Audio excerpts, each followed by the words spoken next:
Hello and welcome back to the iFox with Juice podcast. I'm your host Juice, and I'm here with my co-host as always, Reen. What's going on, Reen? Nothing much. I'm kind of concerned. It's been awfully quiet. Reen, come on, we're supposed to talk What? about the right What? John Jones fights, and you gotta bring up negativity and Man, it, Reen. negativity. I'm just being realistic. You Come know on. he does not like negativity. If you were talking to him right now, he'd leave the room. You're giving him bad vibes. But what if I say, well, God, I think it's really quiet. Do you think he'll stay if I like put God in my sentence? I don't know if he's still all in on that religious shit, man. What's up, guys? For real though, it Yeah. has been quiet. It's Wednesday night, and we haven't heard any kind of drama. So, I posted it on Instagram. Did you see Corey Anderson called him out for that shit? oh yes, that was dope. So Oh my what God. you John basically said something along the lines of, "Oh, you know, the next weekend is my title defense. Will you be a witness?" And Corey Anderson piped up, "Well, will we? You got 5 days left to piss hot or whatever." See that shit? Nobody has confidence, man. Something's gonna happen, And there's a guy in his division, man. right? Talking shit, but Yes, it is John Jones fight week, so shenanigans may happen, although we certainly hope it doesn't. But we got some other things to cover. We do have some news. Nothing really breaking, but there is some news. We're gonna cover UFC 235 news story as always, but we're gonna start with last week's event, UFC Prague. UFC on ESPN Plus 3 took place, and interesting fights. You know, on paper the fights didn't look that great. We're kind of I'll tell you for sure that I looked at the fights for a bit, trying to think of which ones to cover. But the ones that we covered were good, and even some of the prelims were good too. But we'll start from the bottom up, I guess. Both Reen and I picked Rustam Khabilov to beat Diego Ferreira. I picked him more on the just his win streak. I thought he could keep it going, but I did not see what happened. I did not see what happened to happen with Ferreira just outclassing Khabilov in every sense, from standing on the ground. It was, I think, easily his best performance to date. Well, what did you think watching the fight, Reen? I was so surprised. Totally got this wrong. I mean, on paper, it kind of looked evenly matched. I didn't know who to really go for, but of course, I went with the opposite. And yeah, he completely dominated him for fucking 3 rounds, man. Yeah, Three Khabilov straight didn't. rounds. Khabilov was not in it for a Oh, moment. And I mean, I just thought stylistically it was gonna give problems to both of them. I thought they'd each have their moments. Khabilov would get some takedowns and get some top time and win some rounds like that. I thought Fajeda could land some big shots here and there and maybe get like some close submission attempts. But what happened was just good counters by Fajeda, dropping him, hurting him, pushing him against the fence. And then when Kabilov did want to get takedowns, he'd immediately get countered or get, mounted. It was ridiculous. That was a breakout performance for Fajeda. I hope he actually gets attention now because he's been on this 3 fight win streak and nobody was paying attention. I hope he stays healthy and can maintain it. I want to see who he'll go up against next. yeah, that was an amazing performance, and I watched it twice. And that first round at the end, if he would have just had, I was saying before, like if he had 5 more seconds left, maybe he would have had that. He would have tapped because it looked like it was tight, and he got saved by the bell. So Yeah, that was crazy, man. Like good for him. That was a good fight. it was much. I mean, although it was an ass whooping, it was much better than even I had anticipated. For it being just domination, it was still pretty entertaining. Dude, he So was getting tagged.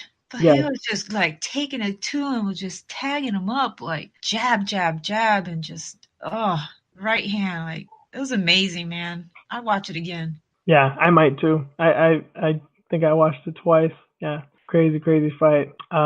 Next fight though was Jillian Robertson and Veronica Macedo, and I gotta be honest, watching the fight, I kind of just kept thinking like, how good are they both? Because Robertson did not look good until she won, and Macedo looked very good until she lost, and I've just kind of come to the realization. I think these girls are just stuck. I think Macedo is an incredible striker, and that's all she is. And she's always going to lose to any kind of grappler. And Robertson, I don't think is ever going to get any kind of striking, but she's going to submit plenty of girls. But I just don't know what her ceiling is. I don't see him the way they've been looking lately. I don't know if they can grow right now. Maybe I'm being too harsh. But what's your thoughts? I was wondering when Robertson was going to change up her game plan because she tried so many times on the ground, and Macedo just defense, defense, defense, like constantly playing defense. Good for her, but gotta see some offense from her too. I mean, if she's gonna spend time on the ground like that, poor girl. She's had like two other grapplers too, and she didn't do well with. Like, she needs to step up her game. Something needs to change with her. She's gonna be out the damn door. I mean, I do expect her to get cut. 3 losses in a row. The KGB fight was good, but she got grounded and pounded by Ashley Evans Smith and then submitted by Robertson. Yeah. We were talking off the air about this with, it's just interesting because you think she'd be a lot more, to use the politically correct term, marketable. She's exciting. She's a good striker. She's not bad looking at all. But she just hasn't caught on like that. I mean, Ostovich is still on the roster, and let's be honest, she hasn't been doing great. And I don't know, maybe she just has extra sympathy because of the domestic violence thing. That looked very cruel if the UFC cut her. But I don't know. I guess I'm a little bit, I don't want to say upset. It's a little harsh, but I guess I just want to see more out of Robertson. I think she has potential. I just don't know. Like you said, you were waiting for her to change things up, and it just looked like, not that she got lucky, but her opportunity came and she took it. But what if that opportunity never came? She probably would have just got beat up. Right? Yeah. Yeah, she finally got that choke in. She was looking for it the entire night. You know what? It's so funny because I thought it went 3 rounds because it just seemed like it was such a long fight, on the ground. But yeah, second round submission with Yeah. only like a minute 30 seconds left or something like that. So, but yeah, I would like to see a little bit more from her. Keep it standing. I mean, it was on the prelims as well. Yeah, I'm not mistaken. Emily Whitmire, she submitted Alexandra Albu, and or was that the week before? Am I tripping? Damn, I should really have the card up. Oh, I feel like a dummy. I think I'm mixing up my cards here. But anyway, I think you guys know Emily Whitmire a week or two ago beat Alexandra Albu, who has the dodgiest record in MMA history. It's like a Cuban birth certificate. You just don't know if it's real or not. But she wasn't defeated. She submitted her, first girl to beat her, and Jillian Robertson beat her. So, I mean, I don't know what that says, but we'll see. I don't know. It's just weird with flyweight or women's flyweight. It's still growing, and there's really no telling who's gonna come up, because Shevchenko, everyone's saying like she's the queen and she's gonna be unbeatable, but I don't know how many times she'll defend, but I know she will get beaten, and probably within the next year or two. I don't think she's gonna have this long reign. Or she might bow out because her sister's in the same division. And what, go back up to 35? I don't know, man. Who knows what's gonna happen? It's possible. I don't think they'll fight each other. I don't think they'll do that. No, that's rough. Yeah. It's one thing to get friends and teammates to fight each other, but your sister, your own blood, Yeah. the person you train with every day, and yeah. But I mean, it's just interesting because you think if anything, Antonina would go up because she seems like the bigger girl. I think it's rougher for, and I'm just saying based on their appearance, but you would think it'd be rougher for Antonina to make the weight than Val. She's the bigger of the two. Who knows how that goes? And she already has a fight lined up, Antonina, with Roxanne Modafferi. Yes, with Roxy. That can be an interesting fight. People give Roxy a lot of shit, but she beat KGB. It was a close fight, a lot of contested fight, but the same thing. KGB was very early in her career, and the savvy veteran took it to her. Antonina, very good striker, obviously. Limited MMA experience. I could see something similar happening here. I think people think it's going to be an easy fight, but I don't think so. No, it's going to be interesting. Striker versus grappler. And the thing is, Roxy can fucking crack now. Her striking still isn't all there, but she hits hard, and she's not afraid to get in a scrap now, which is interesting because she's still like the nicest fighter on earth. But yeah, she's down to scrap now. Yeah, and genuine, like concerningly so. It's crazy that someone that nice is a pretty legit fighter. right? The Happy Warrior. Like she really wears that name. Yeah, and of course, like you, fluent in Japanese. Oh yeah. Forget Yeah. about that. Yep. She's dope. She's dope. She's dope. Into all the geeky shit imaginable. Yep. Her Yeah. socks are dope. Her socks That is, collection. she got some big ass feet though. She got some large feet. Yeah, it's gonna be interesting when they square up though. April 20th on my birthday. Gonna be 420 is your birthday? Yeah, man. You didn't know that? I did not know that. What kind of a friend am I? Holy shit. Yeah, man. Damn. I've never met anyone with a birthday on 420, and it's funny given some of my acquaintances. Yeah, I have to show people my license. I'm like, no, for real, it's my birthday. Like, no way. I'm like, yeah, man. I used to get free shit. I was gonna say you could have a great gimmick. Oh You could man. have yeah, that's funny. See, I just learned something new on the air live from my good friend Reen. That is crazy. Yeah, so if anybody wants to send me gifts, they know my birthday now. That's Reen's thing. I'm all with the booze, so but my birthday's in December, so I have to wait. But yeah. Anyway, the next fight, Peter Yan and John Dodson. Great fight as well. Oh, sorry. I didn't hit mute. I didn't hit mute. Oh man, it was a really entertaining fight, and it looked like Dodson wanted to bang, and then all of a sudden he didn't want to, and I don't blame him because Peter Yan, his pressure is unrelenting. He is ridiculous. He's such a tank. He had some, he got hurt a few times, but it did not deter him one bit. He just kept moving forward and kept punching, man. All I could think about after this fight, well, I'm still baffled that Dodson thought he won. And God damn it, I know you're gonna mention this too, but God damn it, he needs to cut the fro. I do not mind afros. I basically had one in high school because my hair is just wavy and curly like that. But man, when your hairline is that far gone, just let it go, bro. I couldn't. It was hard to watch with that hair. I was so bothered with the hair. And the thing is, too, you think if he's gonna have it long, just braid it. I mean, Right? Like, why? He yeah. had it in a ponytail, and the next thing you know, it just slowly, like, just started to say, hello, hey guys, what's up? I'm here with this bad hairline. That's so awful. Only Benson Henderson and Clay Guida can rock the hair like that, man. It's not, you gotta leave it to the old school guys and fucking Yeah. Dodson. I'm Shave not it. hating, man. I'm not hating, man. But just, just you know, take our advice. Just listen to us. Yeah. Yeah. But yeah, that was a dope fight. Such a good fight. It totally made him look so slow and sluggish. He was like always in his face. Didn't give him any respect whatsoever. Yeah, I You mean, know, he was just like, I don't care about you.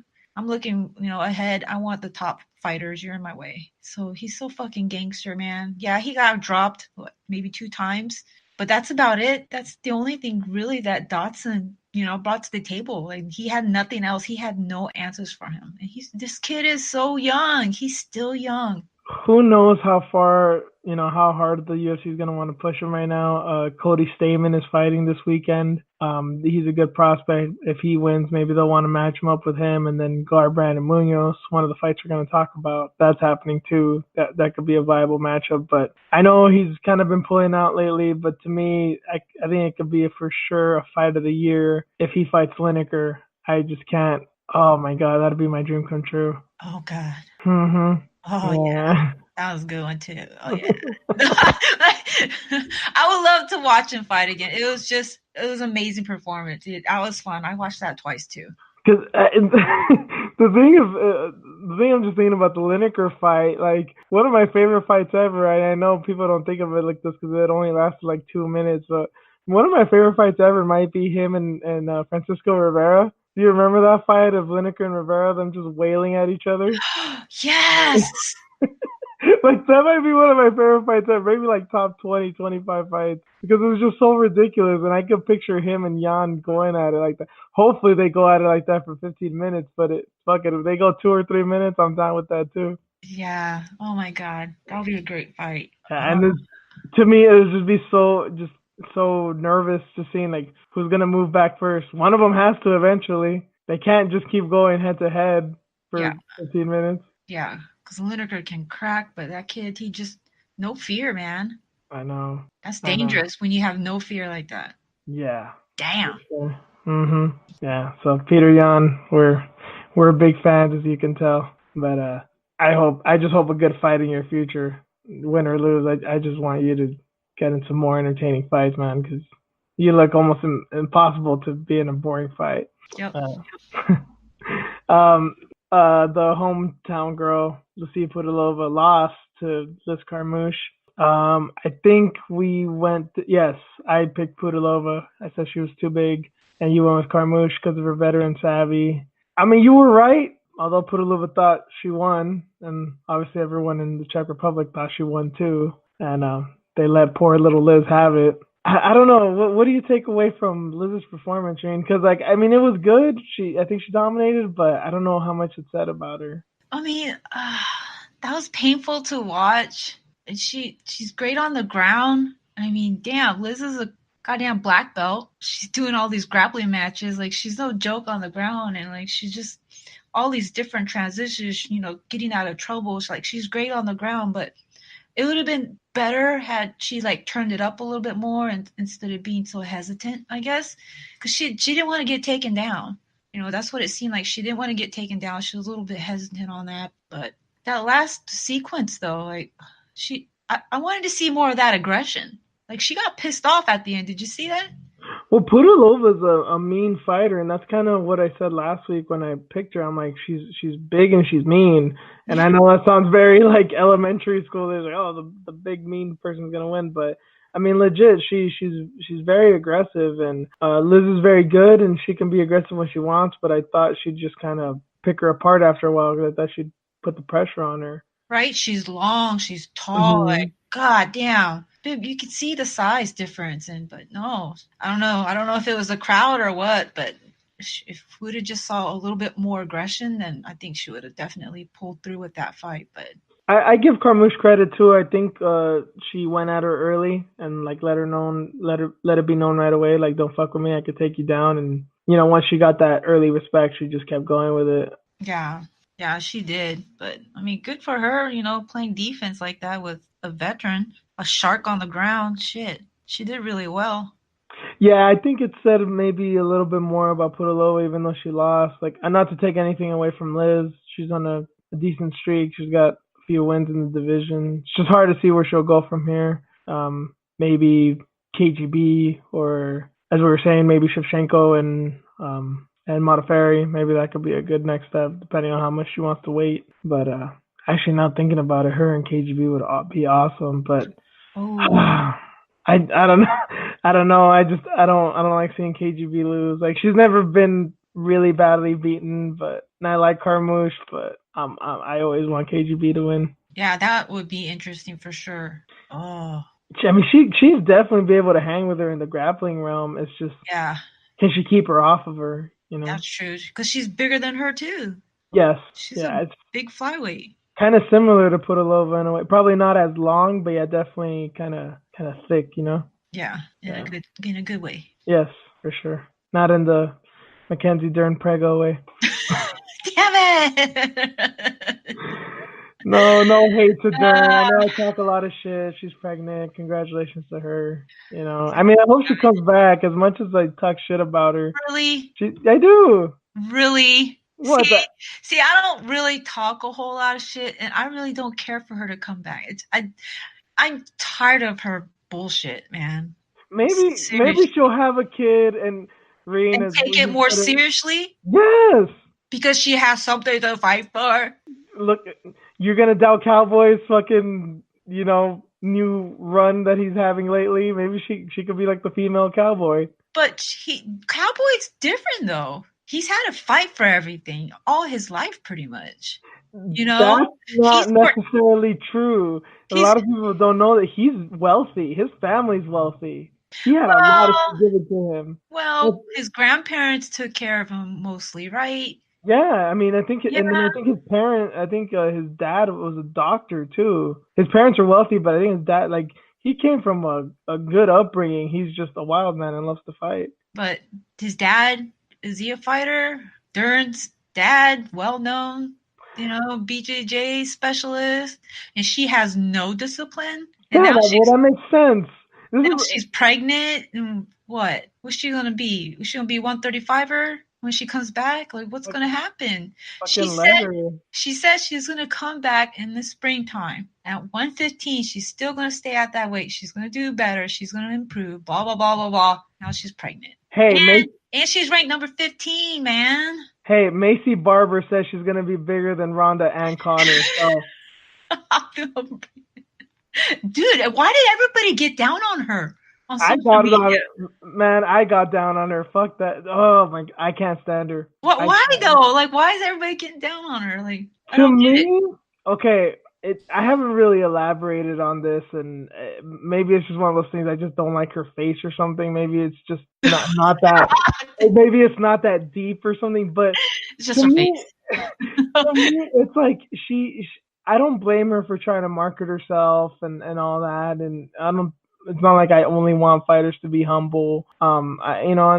Some female fighters kind of lack personality. I mean, that's the reason why Joanna was so popular. She probably wasn't a pay-per-view draw, but people loved her because she talked shit and she was confident and all that. But she wanted to say, she wanted to be the greatest of all time and have more title defenses than Ronda. Like, she worked her way up to her confidence. I can say whatever I want about Joanna, I don't like that she said this or did this, but she's probably delusional after she lost the belt. She thinks she doesn't lost, whatever.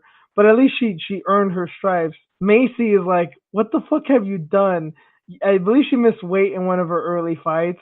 She's undefeated and she's had like a few TKOs, and people were like, oh, she knocks girls out. Nobody does that at the women's divisions. And it's like, Amanda Nunes is the greatest female fighter ever, and nobody gives a shit about her. So yeah, I think Macy's got a way to go. And then she has the whole, I'm marketable. I get that whole quote from her, I'm marketable, because she's not bad looking, but there's more to it than this, man. She's skilled, but I don't think she's that great. Yeah, I mean, she's a cute girl. The future, 6-0. And then that fucking name too. I think that's what gets me, the fucking name, man. I knew I was when I said, oh my god, when I read her name, I was like, yo, he's gonna get pissed. I'm gonna be raging a lot tonight. Actually, that we've talked about some stuff off there, and expect the rage to come through. We've totally gone off topic here, but goddamn Macy Barber. Oh, she's from Fort Collins, Colorado? Oh, yeah, then. Okay, kind of get it. Sorry. She's 20 years old. Little town, Fort Collins. She got big dreams, man. I'm from LA. I know all about big dreams. And I see people come here and be homeless within a fucking week. Don't come with me to that shit. I'm not buying it. The future. Jeez. Oh boy. Anyway, going away from Pudilova, Carmouche, and just random girls in the UFC. Main event, Manuel. What the hell? Thiago Santos, Jan Blachowicz. Another one. I went with Blachowicz because he's a blue-collar dude, hard worker, veteran type guy. And Thiago Santos is a wild man. And although I respect that, I just thought he'd get taken out by the smarter guy. Boy, was I wrong. Yep, you were. Told you. Loyalty. Loyalty. I just gotta say loyalty. I just stuck to my guns. I stuck with Santos, Emmanuel, when you did it, and I know that's the one that kind of turned you around. Yeah. I believed. I was like, all right, I believe now. I'm a believer. That's the thing that I couldn't really pick Santos in this one either, is that Blachowicz has a pretty good chin. I don't think I've ever seen him like really, really hurt. But the crazy thing is, especially with Santos, is that these were like some technical strikes he hit him with. It was a fadeaway check hook followed by a fadeaway right hook that dropped him. Jesus Christ. I was like, wow, did Santos knock somebody out with tactics and technical punching? Like, is this really happening right now? Yeah, he came at him. He rushed him. Mm-hmm. He should have played it smart like he was, in the opening round, like the first round. Well, I believe it was Dan Hardy. He brought up a good point because there was like, wow, that happened quick, and he's like, I think his game plan was to just stick it out the first two rounds, just kind of, coast, and then turn it on in the third, and maybe just took the advice a little too hard. But it definitely seems plausible that that's probably what he was thinking. Yeah, and Santos just played a smarter game, and Patient. very like he got smarter with this. He's like, no, let me just take my time and just show him what I got. And that's the thing. Like, you think he'd want to be smart with a guy like Manoa, a guy who hits hard and who's pretty technical at times. Like, okay, I don't want to get in a gunfight with this guy, but he got in a gunfight and won. Knocked his ass out. You Couple think times, a you couple think he'd times. want to get in a gunfight with Blankovich because he's like, okay, well, he doesn't hit as hard, he's not as dangerous, but he was more technical with him, more patient, and just knocked his ass out. Yeah, that was fucking amazing. I couldn't believe it.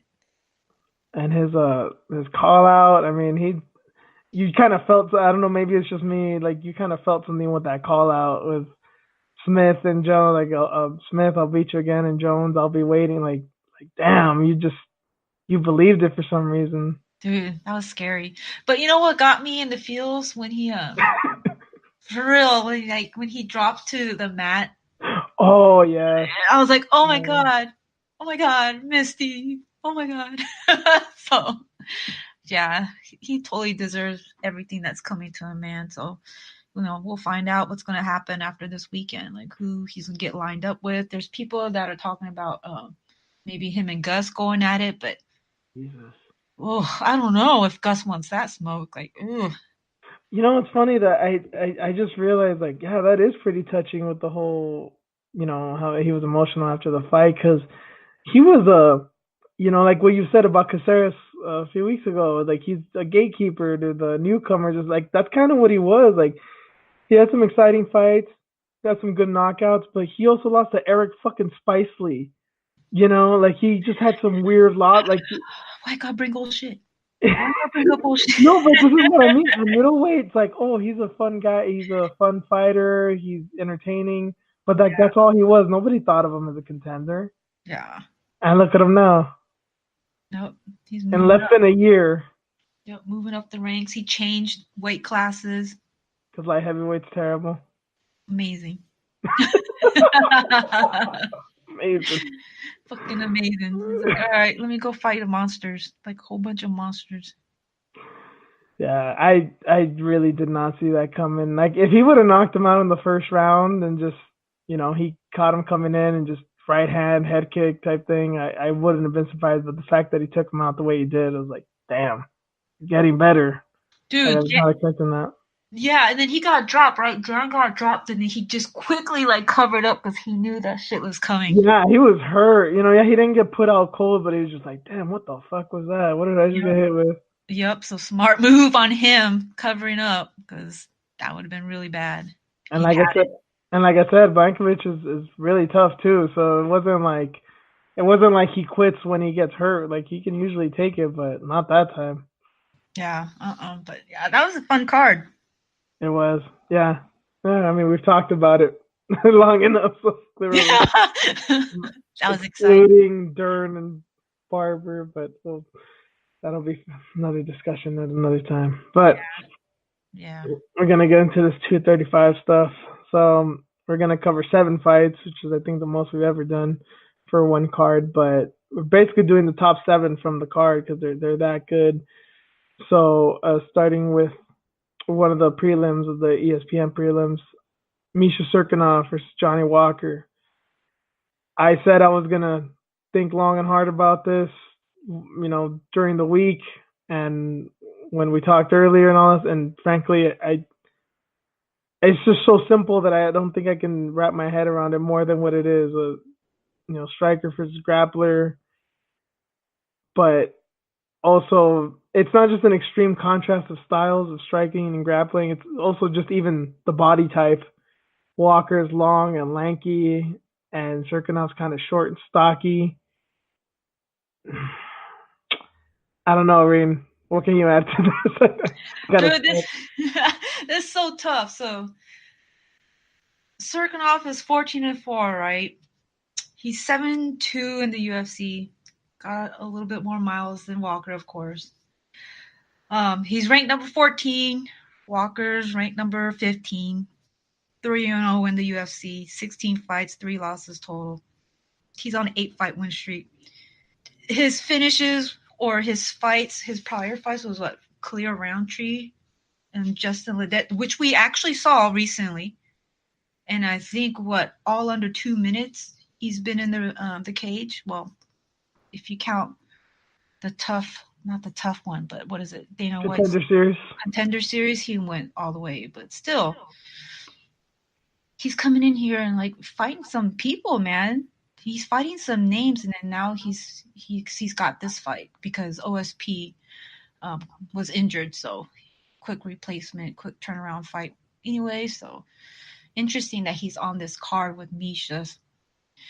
I don't know with this one because, man, he's so strong, and the only way I think Misha could win this fight if he could just take him to the ground.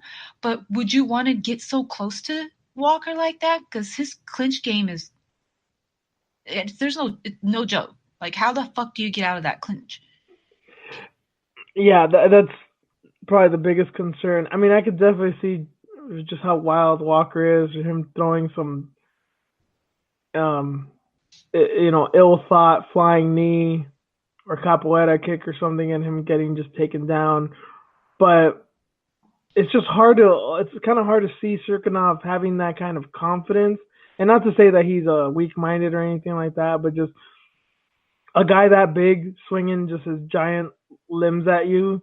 Yeah. You got to be on the money with your shots and with your timing. And Serkinov's good. He's strong, but I don't know if he has that kind of those reads and that quickness and that athleticism to get to him like that. And I wonder if his chin's strong enough to take that kind of power, like for Walker, dude. That's another good point. I was thinking of like Ozdemir knocked him out, and yes, we know Ozdemir can crack, but he knocked him out with a Bruce Lee punch. He knocked him out with like a 1-inch punch. Dude, so see, like this. Ah, man, my pick is Walker. I mean, I'm trying to look at it, what's on paper and from a high level, but just what we've seen of Johnny Walker, dude, it's gonna be a wild one. It might be another quick one too, because it's just his confidence is just crazy, man. Yeah, he has no fear at all. It seems like he's just having a good time. He's like, whatever, man. I'm so glad I get to fight on the same cards as Jones. I'm still very nervous he's gonna fucking get naked in the octagon with. As we were talking about earlier too, about I wasn't aware until very recently about his stripper entrance. It's not just the moves; he actually ripped off his pants, Chippendale style. Yeah, he's shaking his ass, man. He's having a good time. Like, he is such a wild man. And then the stuff we tweeted earlier with him, just at the stare off with the red pants and the suspenders and the bow tie. Right? He looks so dapper. He's such a weird guy, but yeah, I'm gonna go with Johnny Walker. I'm maybe it's just because I mean I like Serkinov too, but I just he's so crazy. Like, it's gonna take a motherfucker to tame this kid. He's a wild cat. Like, you need a lion tamer. You need a dude who knows what he's doing to do it. And yeah, Serkinov could be that guy, but I think everything's got to line up for him. He's got to dot his T's, dot his I's, cross his T's kind of thing, and just be on it. And I think he's going to get caught at one point or another. Yeah, something wild's going to happen. Mm-hmm. Spinning, yeah. Something's going to happen. Something's going to spin. Yeah, something spinning, something flying. I mean, I say hopefully only because I don't want Serkinov to die, but that clinch, man. I mean, as you were saying earlier, if you get in that clinch, you're Fucksville. Yeah, good luck with that shit. Yeah. Good luck, man. Don't get too close. Yeah, so Walker there. main event of the ESPN prelims. I think one of the most anticipated fights in the last couple of months since it's been announced. Zabit Magomedsharipov versus Jeremy Stephens. Interesting, very interesting. It's tough, right? It's tough to call, man. Especially what I told you off the air. He didn't know. Just didn't know. I didn't know. No, the deep shit is not a laughing matter at all. That Stevens contemplated suicide after the Aldo loss. Man, that is dark. It is, man. It's Super heartbreaking. dark.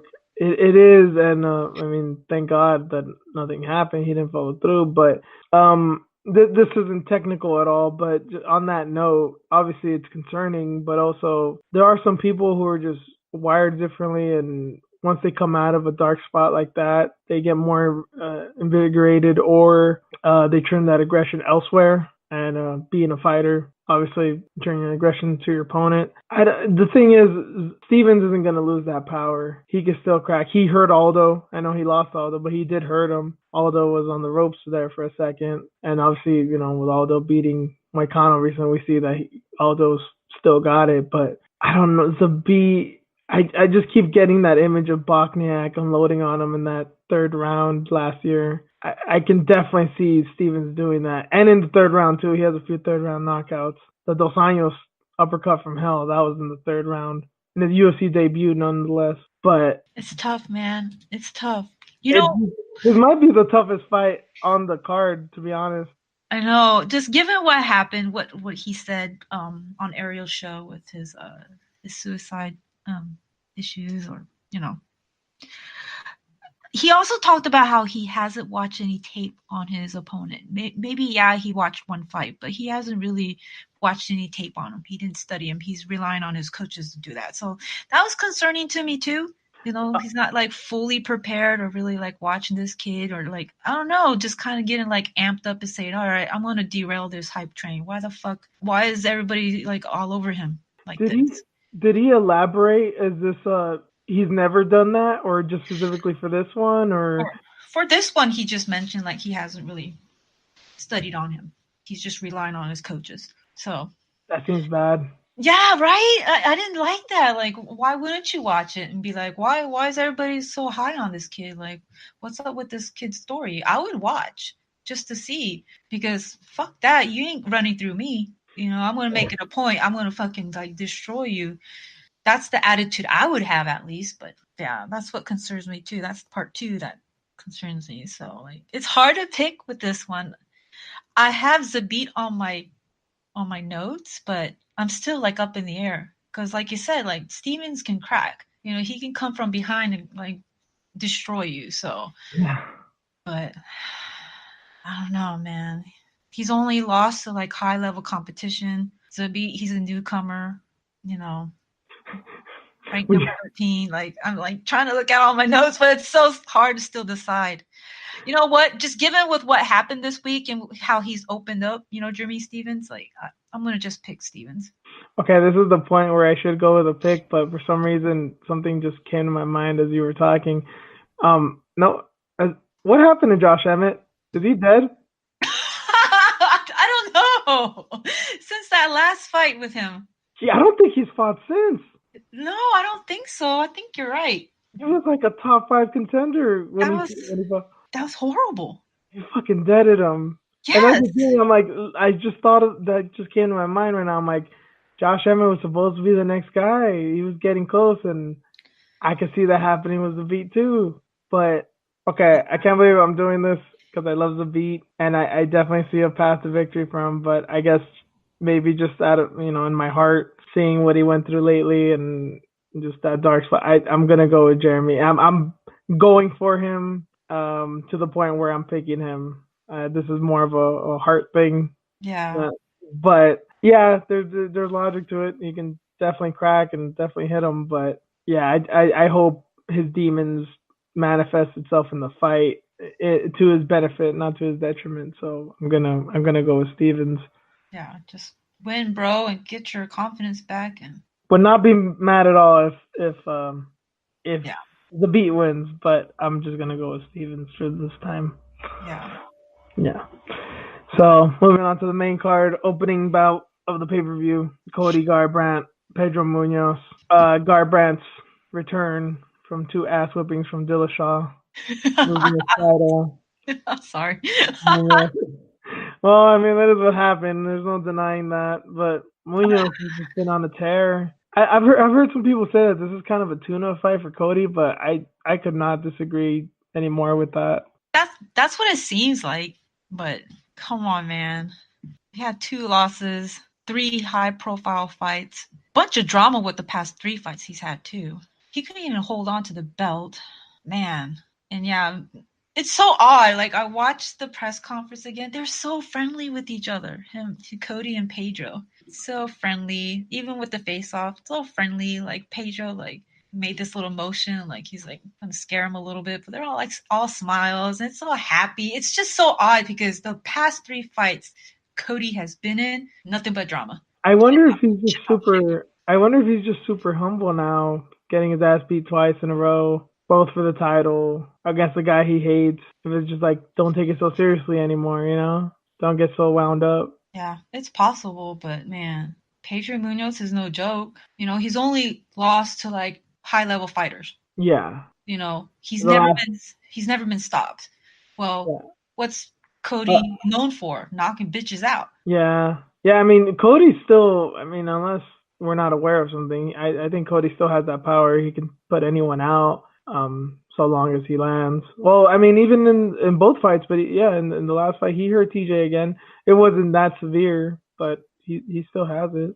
Yeah, but he could, Pedro could definitely go after his legs and start chopping him down, if he plays that boxing game with him. If Cody wants to be a boxer and play that game with him. I was gonna ask that too. Do you think that Cody will wrestle? Do you think he'll be? Because it kind of seemed. And then I remember I forget who one of his trainers said for the Dillashaw fight that they wanted to wrestle more, like more low kicks and more wrestling. We saw some of the low kicks. We didn't really see the wrestling. But I wonder if he's gonna want to take that approach against Munoz, who's a legit jiu-jitsu guy. I seriously, I would. I mean, you're going with a Muay Thai style fighter, right? So I think that would be the smarter choice, especially if he starts attacking your legs. Yeah. It's gonna be a long night, if he keeps it standing. And then Garbrandt's obviously very fast and agile, but he is a predominant boxer, so he does lean on that front leg a lot, and he's good, but that style still poses that problem. Dude, it's hard to call because of the power that Cody possesses. I don't want to be a contrarian and go all heart with some of these picks, so I'm gonna go with Cody. I think some of the stuff you were telling me about him being happy and friendly and stuff, it could probably maybe he's just not so wound up and he'll be more loose and confident during the fight. I don't think it'll be easy. I don't expect him to knock him out. I think as you said, especially since Munoz doesn't get finished, I think it'll go to a decision and I'll be probably close at times, but I think Cody will win. Yeah, I have Garbrandt down on my notes, to be honest, too. Yeah, and I like, well, we both like Munoz, and I know we wouldn't be upset at that one either. But I guess just being more reasonable about it, we'll go with the former champ. What? I keep thinking like one termer. He couldn't even hold on to the belt. Sorry. Who's the Cody. Just keep laughing about that.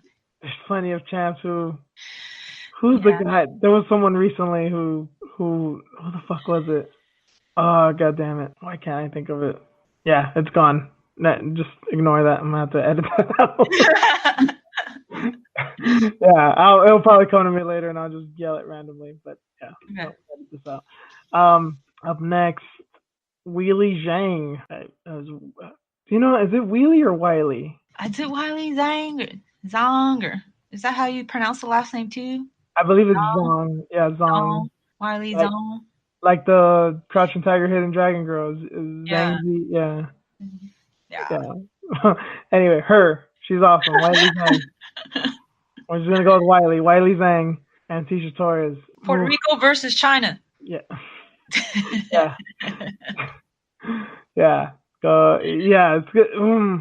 Okay. I'm gonna gather my thoughts on this one. So, This is tough. So Tisha is a girl I've been following basically since the beginning of her career. I followed her since her first or second fight in Invicta, and I was always high on her. I don't even remember the last time I picked against Torres to lose.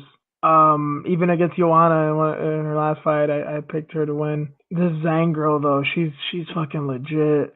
She's legit, and she's so athletic. She's so fast, powerful too, and technical. I mean, she has it all. And then her last win over Aguilar beat the shit out of her and armbarred her. I know Jag isn't what she once was, but I mean, she made her look like she was never the best strawweight in the world. I mean, she made her look like shit. This is tough. You know what? This is a first for me, but I'm gonna go. I'm gonna go with Zhang. I'm going against Torres on this one. Damn, for real? Yeah, I don't know. I kind of just spouted it right now, but Torres, I don't know if she's ever faced anyone as fast as her, and Zhang possibly might be faster, and she's definitely got more pop than her. That's the thing against Torres. If you she doesn't hit hard, she doesn't hurt girls. Zhang does, and I just think she's gonna beat her to the punch, and I think her punch is gonna have more effect than Torres's. Yeah, well, I'm gonna have to go with Tisha. I'm gonna stick with Tisha, with the veteran.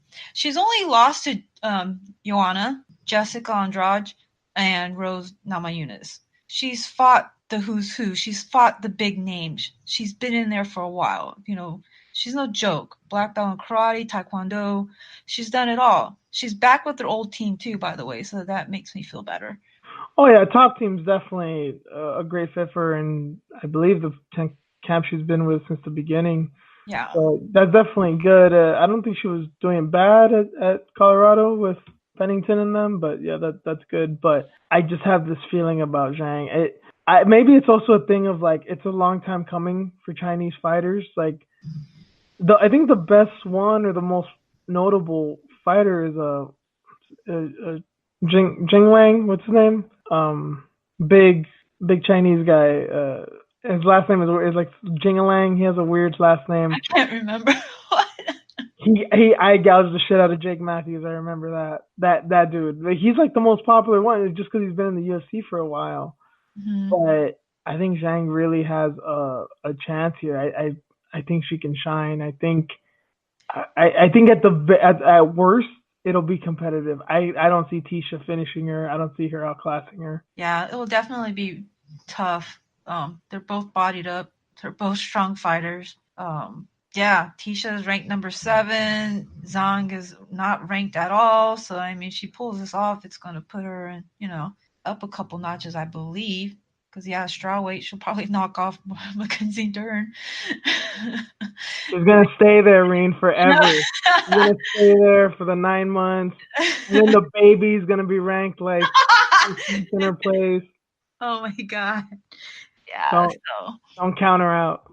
Right, but yeah, I'm gonna go with the veteran man. She was on MMA Junkie Radio the other day. She didn't know who she was actually fighting. Oh shit, that's not fucking good. She had to Google her, and then she's like, "Oh yeah, that's right. I did see her first fight, which was against Danielle Taylor. She's from SoCal. Yeah, little girl, tiny girl, and that was it went the distance actually. Yeah, it's her debut. Yeah, we get it, but I don't know, man.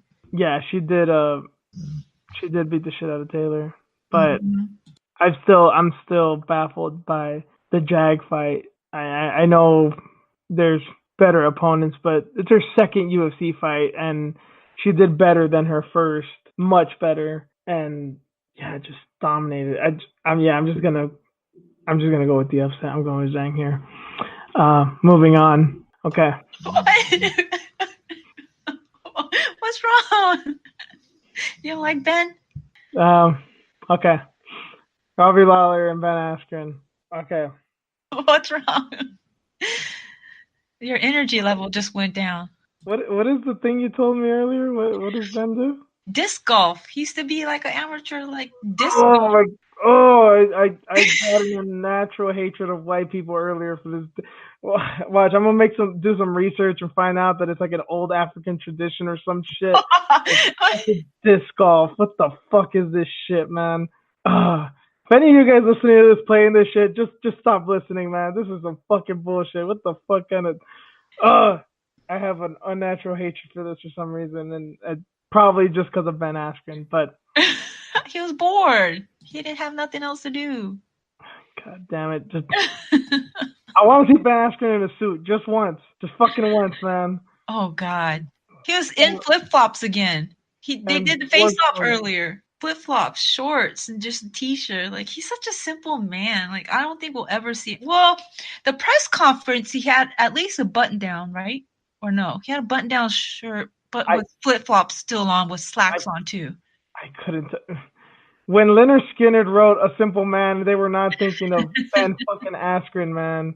Oh man, Ben Askren is the guy that if you had a party, like if your friend brought him, be like, bro, why'd you bring Ben? He's a fucking douche. He's just gonna rain on the parade, man. What the fucking killjoy? Oh, this. Oh, but him and Woodley, they have like this connection. They are funny together. Woodley also makes rap music with the weirdest looking Appalachian hillbillies I've ever seen in my fucking life. Tyrone Woodley's one of the weirdest dudes out there, and just the fact that he made a rap song called "I'll Beat Your Ass," and yeah, that was a little too much. We'll talk about Woodley in a second. I gotta gather my shit here and try and not blow a fuse. Ben Askren, Robbie Lawler, here we go. Okay, so looking at this fight, I realized something interesting. I'd forgotten how long it had been since Askren fought, and it's been about 15 months, and no, I think 16 months. And Lawler, I knew he'd been off for a while. He's been gone for like 15 months, so they're basically coming off of similar layoffs. Although Lawler had a war with Dos Anjos, and Askren beat very undersized Shinya Aoki in a minute. Lawler takes a lot of damage and has his whole career. Askren's taken basically none. He's also never fought anyone as good and someone as hard hitting as Lawler, and someone who can even really stuff takedowns. Lima and Koreshkov and these guys he fought earlier in his career, they weren't who they are now. I think people put a lot of stock in that when they really shouldn't. They weren't the fighters they could have been. They weren't the fighters they are now. Plain and simple. I was on a podcast earlier this week and I mentioned this. I'm just gonna reiterate here. I just see this going very similarly to the first Rory McDonald fight, McDonald Lawler. I think Askren will have his moments. I think he might take him down a few times. I think Lawler will stuff him a few times. And I think by the time the third round comes around, I think Lawler's just going to go full Hulk mode and just beast on Askren and lay him out. TKO. Damn. I actually picked Askren. Don't get mad. I like Robbie. Don't get me wrong. I really love Robbie, actually.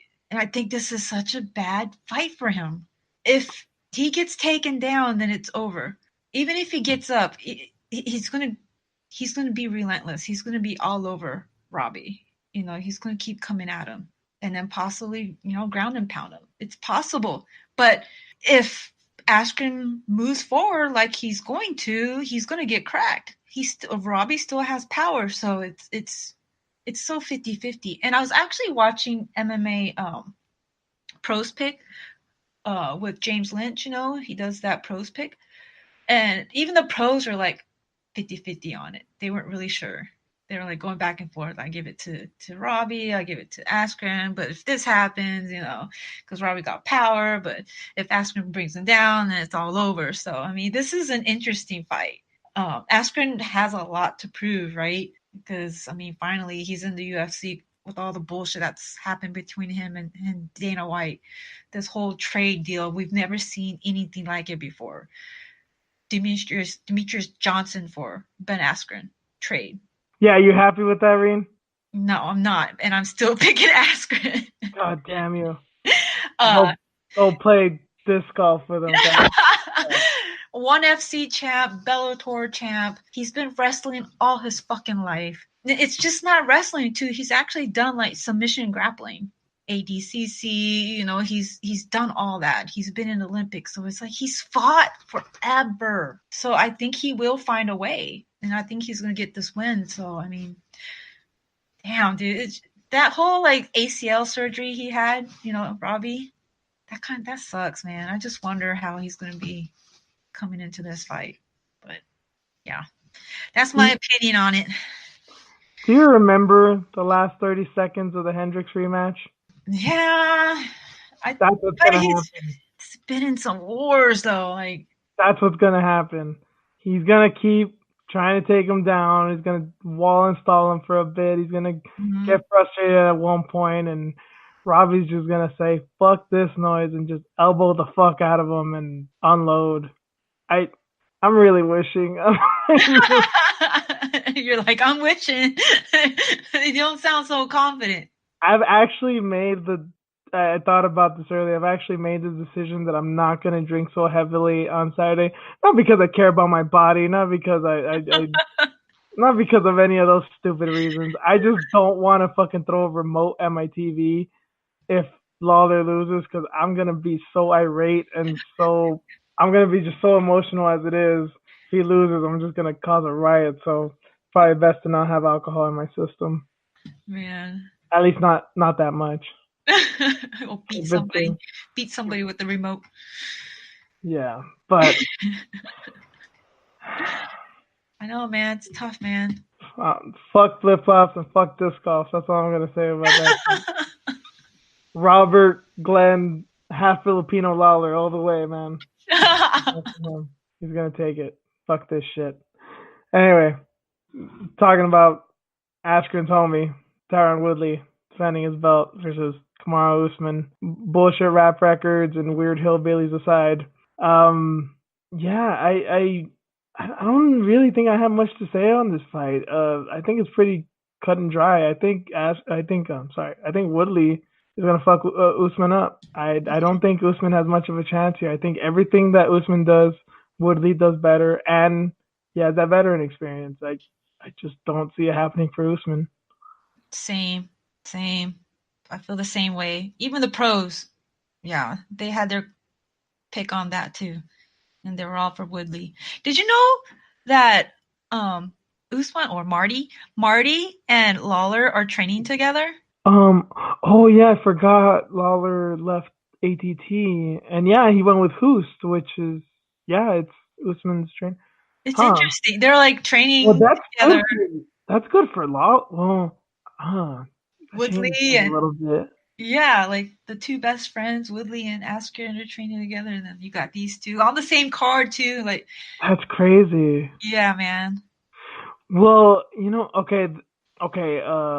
Usman definitely helps Lawler.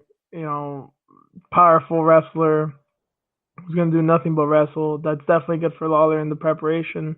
And then Lawler and Woodley aren't that similar, and they fought. Lawler lost, but I mean, Lawler definitely has that power, so he can at least keep Usman honest. Like, hey, I'll crack you. I can hit. Woodley hits hard. I can hit just as hard.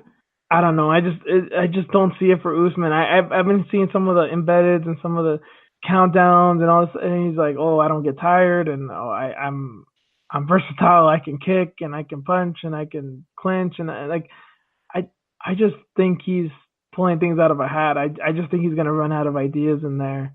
I think when the bright lights come on, he's gonna be like, oh shit, like I'm in here now. It's not as easy as I thought. There's a reason why Wonder Boy didn't do shit. There's a reason why Maya didn't do shit. It's like Darren Till tried to do shit and fucking paid the price. Right on the ground at that. He got punished and yeah, he got submitted. So they're very similar, Woodley and Marty, but Woodley got going all out with the Marty. dude, I love that name. But Woodley got his black belt in BJJ during after that Till fight. Yeah, the Till fight. Yeah. So he's no joke on the ground. Like he has that, going for him as well. Whereas like Marty is just all wrestling, and yeah, he has some, stand up, but he's only had like one KO finish. How many has Woodley had? Like, against a guy who was like deathly afraid of him too. It's like Woodley's not going to be afraid of him. I mean, he's going to relish the chance if he comes gunning at him. He's going to pop that counter right hand. Yeah. So like, and most of his wins are decisions, a majority actually, or so he's going to get knocked out or he's going to get submitted. I mean, good luck Yeah. taking Woodley down because he's gonna submit you. And I don't think, yeah, I don't see it going to a decision. I don't. I mean, I guess if Usman wins, and we're already not giving him much of a chance. Yeah, Woodley definitely has is more than capable of finishing him. Yeah, I think we wrapped that up pretty good. Yeah, Woodley. I'll go with a TKO. Not sure what round, but TKO. That would be amazing if he did that. Just stamp it, get him out of there. Yeah, I Sorry, mean, sorry, Marty. the other the other thing is like I don't think Woodley's taking any of it personal, but he just seems very annoyed because it seems like Usman is trying to make it more personal than it is. It's like you guys don't have any real beef, but like Usman's trying to make it like you He's know what I trying to mean? talk shit. He's Yeah, trying to talk shit, and he's really bad with it. Like it's really bad. I can't. I have to turn down the volume. I don't want to hear him talk at all. Like you're so fake at this. It doesn't feel right. Like this is not you. Just here's the stop. thing about Usman is that he's an intense guy. Like you could tell he's very serious. You know, he has a certain attitude about him. But he's not mean. You can be intense and not be mean. Right. You know, like Thiago Santos is a good example. He's like what we said earlier with the call outs and everything. Like he's sincere, he's intense, but he's not you don't get the sense that he's gonna bully you or be an asshole to you, you know? And it seems like that's what Usman's trying to do. Yeah, he tries so hard. Like we're talking about this earlier. They were doing the face off. They're sitting there turned around, taking, have the media take pictures. Well, Woodley puts his glasses on, his sunglasses back on. Well, here comes, Marty with his sunglasses on. Like he doesn't really know what to do, or everything is just a performance. It seems like trying to keep Yeah. up with the champ. And it seems like he's almost convincing himself, like, oh, he's not that he's scared of me or something, but like, oh, he knows this isn't gonna be an easy fight. He knows that blah blah blah blah blah. It's like I'm sure he's taking you seriously, but I just don't think he got the skills to compete. Not yet, anyway. No, I mean he has a good team around him. His coach is badass.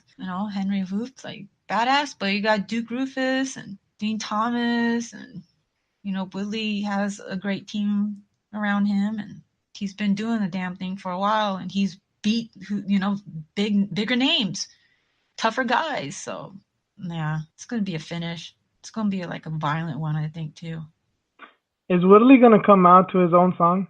Dude, so so I guess he's gonna come out to his original, the ones that he has been walking out to, and then he's gonna walk to part of his new track that he's gonna be.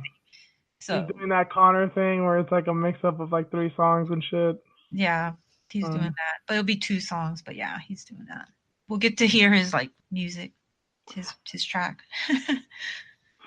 Oh goodness. Okay.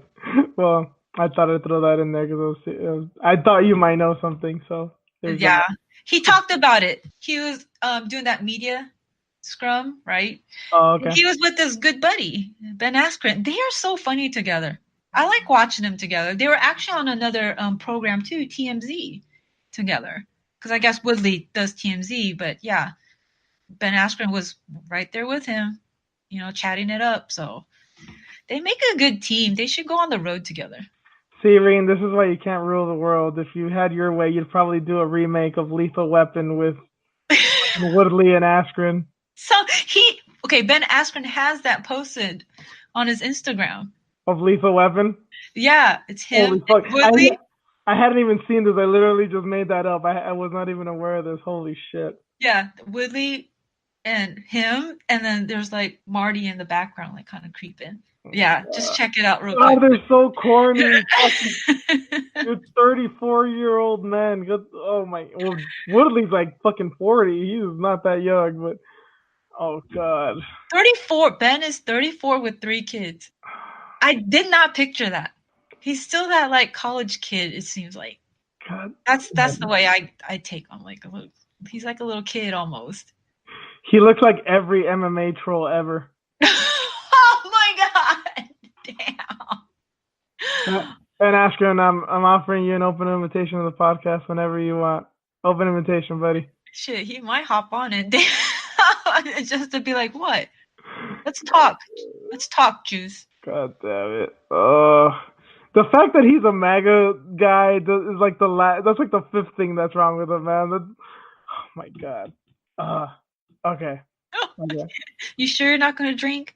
No, well, maybe afterwards, once my rage is settled down. But John Jones is fighting. A lot of I'll get straight into it. Sure, there will be eye pokes galore. Okay, Anthony Smith. I really want to say something. He's not bad. He's a good fighter. I am not taking anything away from Anthony Smith. I think he can have moments. It's just so hard. And this isn't even I'm not even putting just all the accolades of Jones, that he's the GOAT and he's so skilled and all that. It just this Anthony Smith is very defensively irresponsible. I was watching back his fight with Ozdemir, and I'd forgotten how bad he was getting his ass whooped until that finish. He got his ass whooped for like 85% of that fight. And with very simple things, like Ozdemir is not the hardest leg kicker in the world, but he was just landing every leg kick he threw. And at points it looked like Smith wanted to counter it with the right hand, and he would just cock it back real hard and throw and never land because he was just telegraphing it so much. He never seemed to check a leg kick. He couldn't match his rhythm or disrupt it, Ozdemir's rhythm, that is. And I'm basing this all off of his last fight, but I mean it's kind of hard because his fight before that was Shogun, knocked his ass out, and then some of his other wins, Lombard knocked him out. That was back at middleweight still, but I mean he's a powerful guy, high finish rate. He sounds very confident, but he has flaws, and his flaws just happen to be very conducive to Jones' styling on him. You talked him up so much. Oh, I'm sorry. It was very nice. I know. I really do like Anthony Smith, even though his tattoos are just an example of it shows that he's an MMA fighter. It's like, how long have you been in this game? Look at this, look at this tribal armband, bro. That's how long. Yeah, he's been at it for a while, but I don't think he has a chance. Nobody has that blueprint. Well, maybe except for Santos and Walker, because they're nuts. They're different. But, okay. So, okay, go ahead. But yeah, Anthony Smith is a nice guy.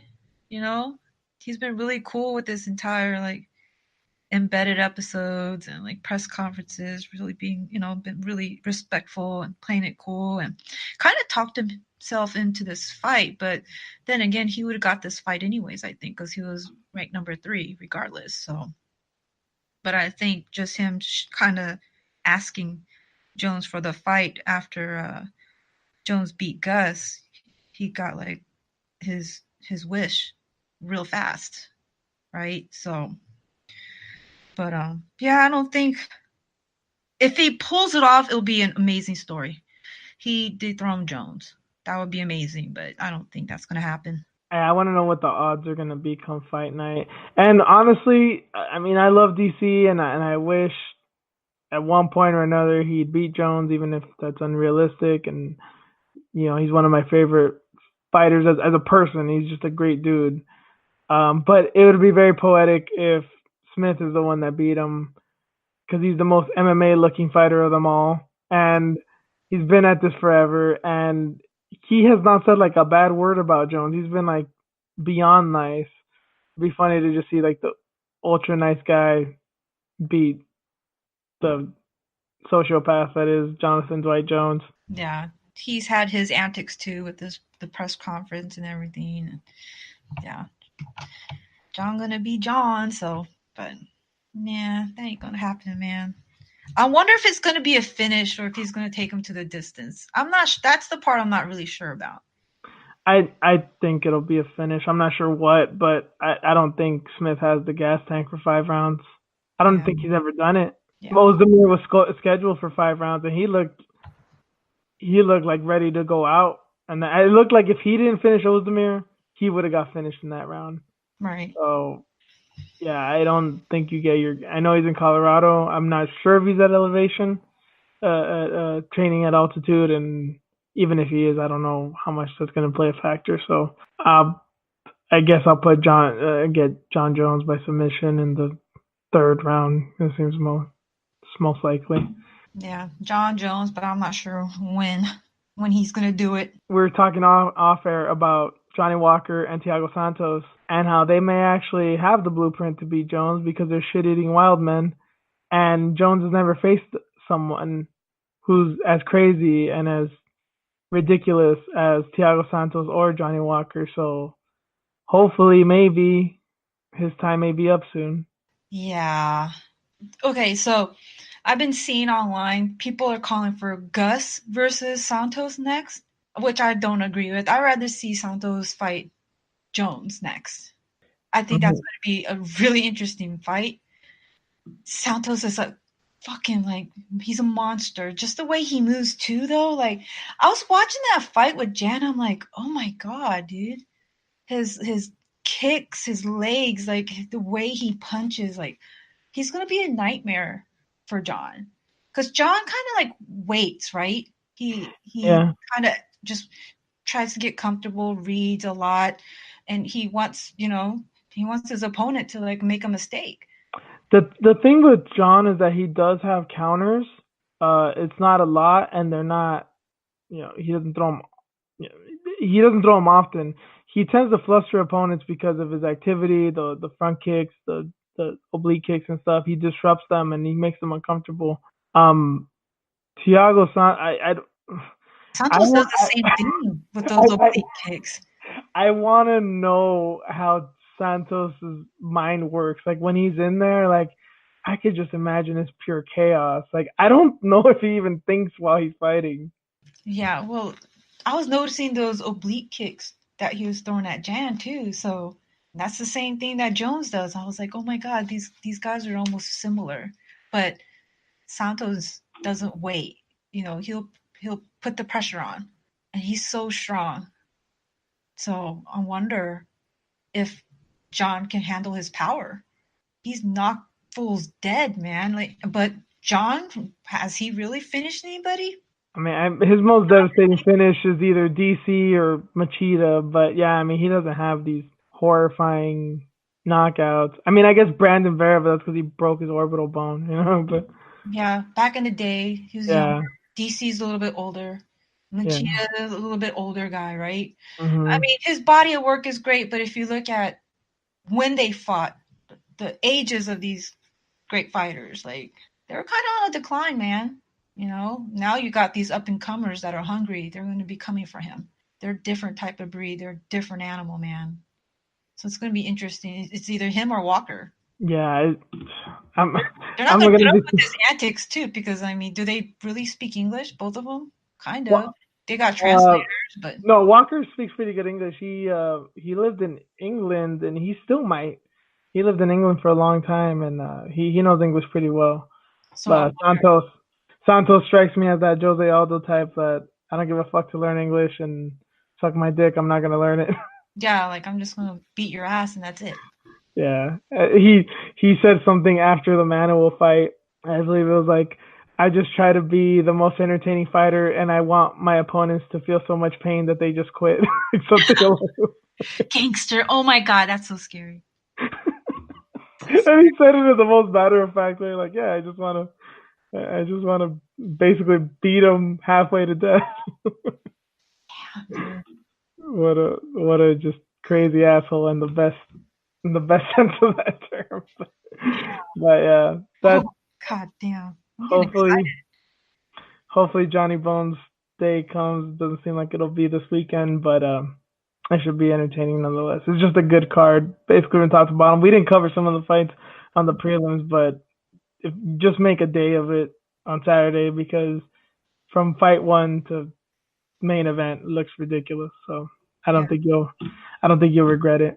Yeah, it's a good card, man. Man. So yeah, Santos is sponsored. One of the sponsors Oh has yes, yes, we mentioned this last week. Diesel Diva, right? Diesel Diva, yeah. So yeah, like every time I post something about Santos, say something, right? And then she tagged him on something in a reply to him. So I replied back. I was like, hell yeah, I would love to see that. And yeah, Santos next. And I put like hashtag dethrone Jones. So hopefully he saw that. Yeah, we're standing a bit hard here. And speaking of stands and divas, onto the tweet of the week. This week it's at Ms. Fight Diva 40. She tweeted something that I couldn't believe and just had me rolling. She tweeted, quote, "My cousin just said if I got the dick more often, I wouldn't need to watch so many fights. Bitch die. No peckers keeping me away from the violence.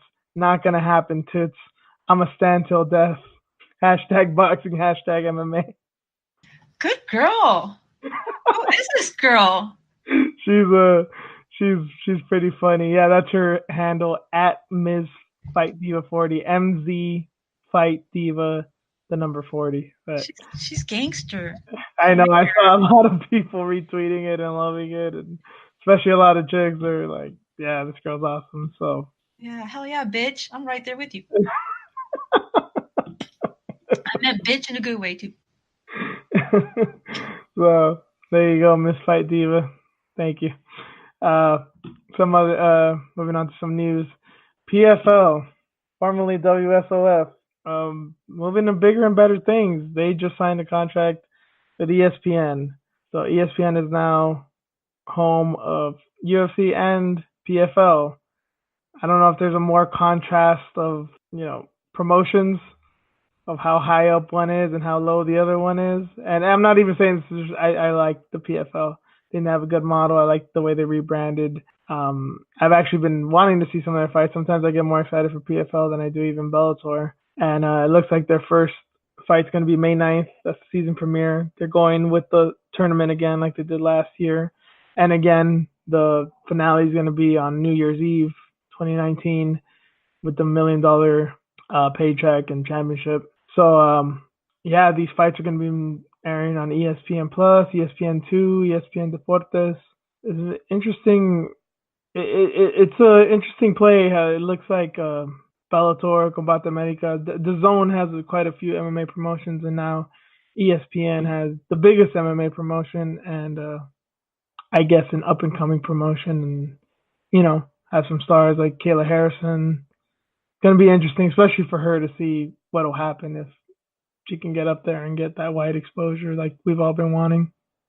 That's pretty interesting because wasn't PFL on like NBC, some kind of NBC? NBC Sports Network, yeah, which I think people have, but nobody is aware that it exists. Right? Like, they play it for free. Yeah. If you have it, but and then yeah, because PFL used to be World Series of Fighting, right? Yeah, it was, and that's just interesting with some of the contenders right now in the UFC. Moraes, Gagey, they came from PFL. So it's interesting if they're gonna go that route again, if they're gonna start signing guys from them, and if they're gonna pay more attention since they're on the same network. This might be a good thing that these two promotions are with ESPN. More eyes on the sport. Hopefully, more money for the fighters. It's always kind of seen as a bad thing, especially with the hardcores that you see Bellator or One or PFL or KSW, whatever promotion is on Ryzen, and people are just like, "Oh, that's UFC." They all just think everything's UFC, and that's usually a bad thing, and we get annoyed by that. But maybe it's a good thing in this sense because if you're just some random nobody at a Buffalo Wild Wings and a PFL fight is on that night, it's like, "Oh, this UFC stuff." Yeah, you'll be you wouldn't be calling it the right promotion and all that, but maybe you'll see some fighters that you're like, "Oh, this is interesting. I want to see it," and then you start getting into UFC more, and then you'll start getting into you'll remember some of the fighters' names, and you'll get into PFL more, and then maybe you discover Bellator, and maybe you get some new fans that way for the sport in general. Right. Well, will they be on the ESPN Plus? Yeah, I said ESPN. I think the majority of them, in one way or another, are going to be on there. I think they're also doing like a prelim thing, and then the main card on TV, or. Oh, okay. So format as UFC then, pretty much. More or less, yeah. They haven't said the exact details of this card's going to be here and this card's going to be there, but it sounds like they're going to be splitting it up across a few channels. Nice. So more combat sports to watch on ESPN then for $5 a month. Well, unless you have like cable and stuff like that, but ESPN Plus at least. Yeah, definitely a good deal, I think. Yeah, I think this just opens up more opportunities for like maybe like other combat sports like Muay Thai or something or Jiu-Jitsu. Because I mean ESPN, come on, man. We could only wish. I mean, they had Glory on ESPN 3, which is like a online thing, but Damn, man. And yeah, they let him go. But now well, they're they're on Fight Pass now, which is probably better. I'll remember right, now, right, yeah. and I won't be like, oh, this is Super Fight and this is the main. I would always get confused with that. I hated that. That's why I couldn't keep up anymore. I know it was exhausting, and I know you love kickboxing and Muay Thai as much as me, Rain, and yeah, I'm definitely with you. It was just such a hassle. Yeah, good stuff though, man. Mhm. So May, all right, I'll keep an eye out. Yep.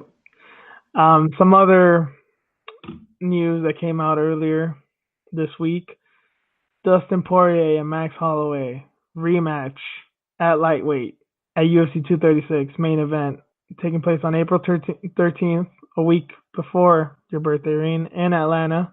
Man, what a weird fight, but what a fitting fight, and just what a war it should be. What are your thoughts? Why wasn't it Dustin versus Ferguson? Because Dustin and Tony going at it instead of Max. the only thing that people are speculating on is that a few days before the fight was announced, Ferguson tweeted something to the effect of been offered fights, but it's not championship caliber stuff, something like that. And it sounds like Tony denied it, and I think it's more of a money issue than anything. And then to be fair to Tony, though he's a crazy motherfucker, I love him, but you know, he's a wild man, he's psycho. I get it. You fought for an interim title once, and they just told you go fuck yourself when you got hurt by no fault of your own. So, I mean, does this really guarantee a fight with Khabib or with Conor? Or what? I mean, I think he's just like, hey, I've earned my spot already, and you guys fucked me. I'm not gonna be doing you guys any more favors. Yeah. Well, why is Holloway taking an interim title fight? Like that doesn't make sense to me either. Yeah, Khabib's out, but he's gonna fight in April. A whole The, another division. the most reasonable thing would have been Iaquinta versus Poirier, since they're both up there. But Iaquinta was bitching about some shit too. But what else is new? Iaquinta, he's he's a realtor and he bitches and occasionally fights. So you know, whatever with that. If Holloway wins, then he'll be like a champ, interim champ. He can't be really called a champ. A champ, half champ. It's so weird to me. I mean, I see him winning this fight, but Dustin's so tough. It's going to be interesting because he's going to be moving up. Okay, you know how much I love Max Holloway. Yeah. I don't know about this one. Yeah. It's going to be so And hard. and the funny thing is you can't base the first fight on anything. The first fight might as well have not happened. Yeah, Poirier won by armbar. Max was 19 and made his UFC debut on like a week's notice, and he was a wipeout at the time. That is nowhere near the same guy that he's fighting. So, I mean, that's worth nothing. That's worth nothing right now. But I don't know. Poirier's looks so good, and it's so hard to say anything that Max might lose. But in this case, I wouldn't be surprised. Even against Khabib, I'll say all day he'll fuck Khabib up and Conor too. The only people I'm not sure is I thought it was just Ferguson, but when they announced this fight, I'm like, I don't know.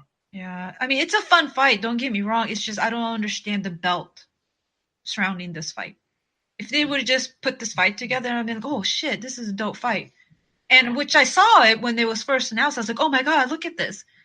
But I'm Yeah, like, you're the one that told me about this. Yeah, I remember now. Yeah. yeah, but I'm like, interim. Why? It doesn't make sense. So I think and for once, I think the UFC wasn't too off with this. I think they thought if it's not for a belt, I don't think it was just a thing like, oh, well, it's pay per view, so it needs to be a belt. I think they thought if this is just a 5 round main event, people aren't going to care. Not because there's no belt on the line, but so what? Uh, Max is going to go up, win, go back down, or Max is going to go up, lose, and go back down. Like, what does it mean? There's no guarantee that Max has to stay. He could just be taking it for the money, and not put anything at stake. I think that was their line of thinking, like putting the belt makes it seem like there's something down the line. Yeah. Champ, official champ status. Grow his stock. I don't know. Put eyes on Hawaii. Maybe hopefully make it out there finally. I don't know what this really means, but hopefully good things if Max can, win. This reminds me a lot of Condit and Lawler. I remember a lot of people complained when Condit got the match. It was like, dude, he'd been off for like a year and he only won one fight. Like, how does he deserve it? And then immediately people were like, shut the fuck up. It's Condit versus Lawler. Why are you complaining? And it's like, Right. that's how I feel about this one. It's like, it doesn't make a lot of sense, but shut up. There's no reason to complain about this. This is amazing. Yeah. And it's on the same card with another interim fight. Which is Dirty Bird and Izzy. Oh, that's right. Jesus, how did I forget about that? Yes. There's interim titles being just like passed around. Like, here we go again. But both of them are amazing fights. I mean, they didn't need them, but who gives a shit? I mean, for once, maybe not the lightweight one, but the middleweight one feels deserved because we don't want Robert Whittaker to die. So, right. Yeah. I'm not complaining here. These are my kind of fights. Israel's one of my favorites right now. Holloway, it's my first or second favorite fighter of all time. I'm a big Poirier fan, and even Dirty Bird. He's cool. I'm Mexican now. I go for that one. He's not that fragile. It's not fragile like the other ones. That shit's funny. Well, he's smoking weed, so. Yeah, typical. 10th planet. You know how they get down. Mhm. Yeah. Well, that's gonna be an awesome fight. Can't wait to break it down when the time comes. But moving from that to some unfortunate news, we're actually ending on a bit of a downer on the next couple of stories. But we've had fun thus far, so sometimes it has to end. Matt Hughes, news broke. I'm sure many of you are aware that there's been a restraining order filed against him by his wife and his twin brother because there's been numerous domestic violence issues with his wife. She filed a restraining order in December of 2018, and his brother had filed one in September because he got in an altercation with his son, so Matt Hughes' nephew, his 15-year-old nephew, over a tractor of all things. Very weird and just baffling. But yeah, he apparently hit his wife in front of the kids. Sounds familiar. So what we talked about a few weeks ago with Josh Copeland. There's been a lot of banter about, oh, is he all there given his accident, and also his time in fighting probably does have CTE, but it just feels weird that we're kind of making excuses for him. Maybe it's for a valid reason, but it puts a weird taste in my mouth. Well, I keep on seeing things, on social media that Matt Hughes was always an asshole. So this is not surprising. I guess people have read some of his book, right? And they're like posting some of the summary on it. And I try not to read it because I don't like this kind of domestic violence bullshit. But it like I was telling you off air, I'm like Wanderlei Silva, he recently came out and said he's having all these problems, but he's not violent with anybody. We don't hear that from him. I mean, he's probably the worst case, right, out of everybody, because all the fights he's had, we've seen it. So this just makes me wonder, like, what is this? Like, is it CTE? Are we giving it an excuse, or is he just really an asshole?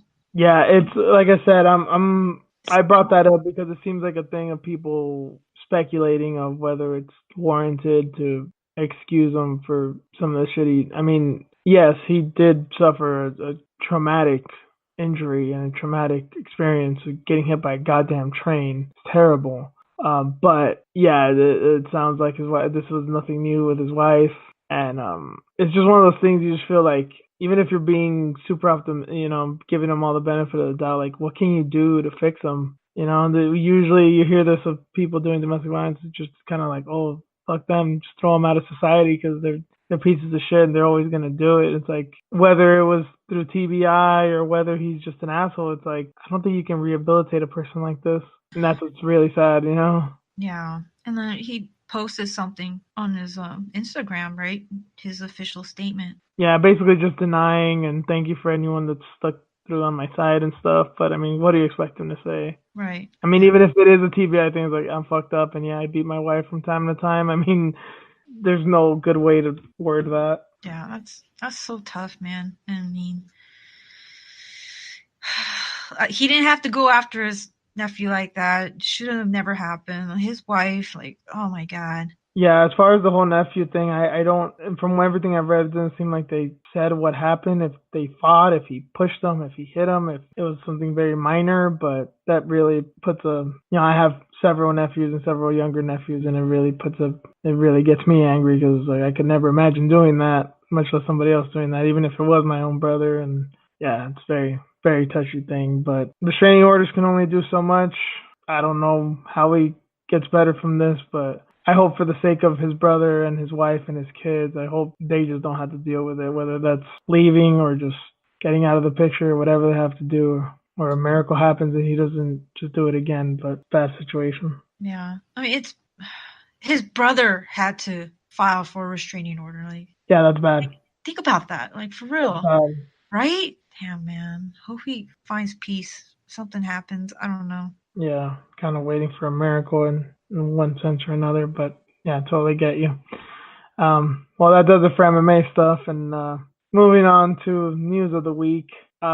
We go from domestic violence to rape, which is never a good segue, but it is what's happening here because serial rapist Harvey Weinstein's in the news. Because on top of being a sexual predator, he also he wants to get a dream team of women to defend him as for his legal stuff. And he's been having a tough time lately because he's not paying these women what they're worth. He doesn't want to anyway because he thinks just representing him is good enough for their career, which sounds oddly familiar to something he told other women earlier in his life. What a sick bitch. It's hard to laugh about this, but it's like, how fucking stupid can you be? Right? Like people would really believe you. You're hiring like a team of female lawyers to defend you. Of course. This is a setup. Try to make you look good. He's a piece of shit, man. Just trying to pull this off. It's like, what do you say to that? Like, you're an idiot. This ain't fucking a movie, man. Like, you've heard that infamous quote with OJ. He was like the first one with the dream team of lawyers of the whole. They wanted to play the race card with him. It's like, well, OJ, this happened to you because you're black, and America wants to villainize the black man. And his infamous response, "I'm not black, I'm OJ." It's like that's basically what he's saying to these women. It's like, hey, don't you know who I am? Like, you know what I could do for your career? Yeah, I'm not gonna pay you shit. I'm not gonna pay you what you're worth, but you get to represent me. That's gonna be great for your career, defending a serial rapist. Yeah. What a fucking idiot, man. Like, come on, just give it up. And Weinstein, he is not hurting for money. He's one of the most successful producers of all time, rape aside. Right? He's not hurting for money. It's not like he's pinching pennies to get these women. Right? He's eating well. Yeah, fuck yeah. Right? Like, he's not stressed out about shit. He's a narcissist. Bottom line. Yeah, there's nothing that you can do with people like that.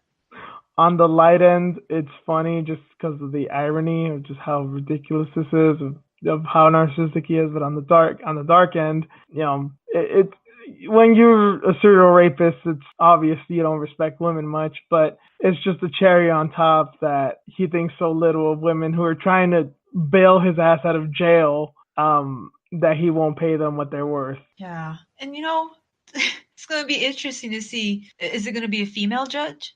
What about the jury? Is it going to be like mostly female? Probably half and half. Yeah, the jury. The I mean, he wasn't really even thinking about all that shit, you know. He should have just kept it quiet.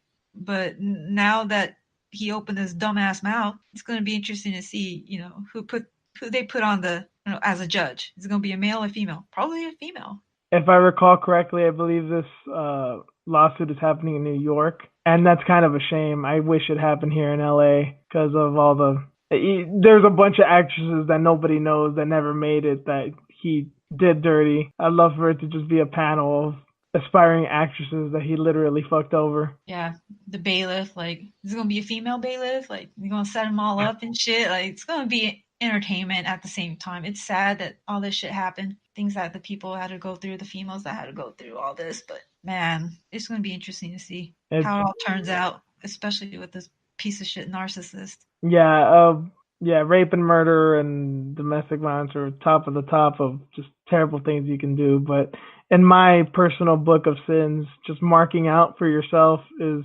unforgivable as well. So it's not bad enough that he's doing all this, but he believes his own bullshit. So that's not good.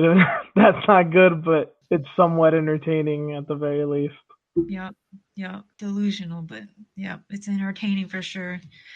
Fucking white people, man. That okay. Sorry.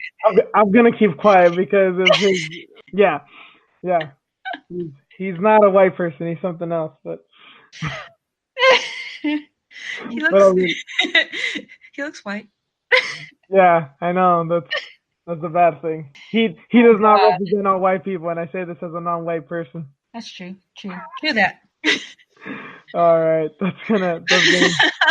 I had to say something dumb. No, it's okay. Man, I know it's not a joke or anything like that, but come on, man.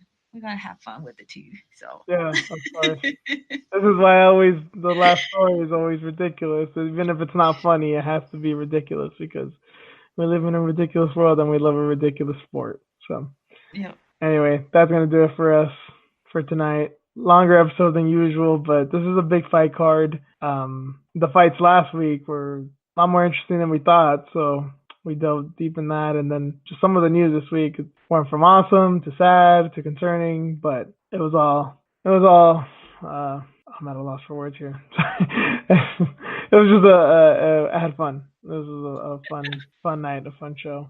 It's been a long night. A lot of emotions with this card. Yeah, and you bringing up your homie Askren, never nothing but entertainment for you, not so much for me. Yeah, we'll see what happens though. Like, if he pulls this off, then that's pretty fucking amazing. But I don't know. I love Robbie though. I hope he doesn't get hurt. I'm gonna be texting you mad shit on Saturday Night Live. Just wait for it. Damn it. But that does it for us. Thank you guys for hanging out.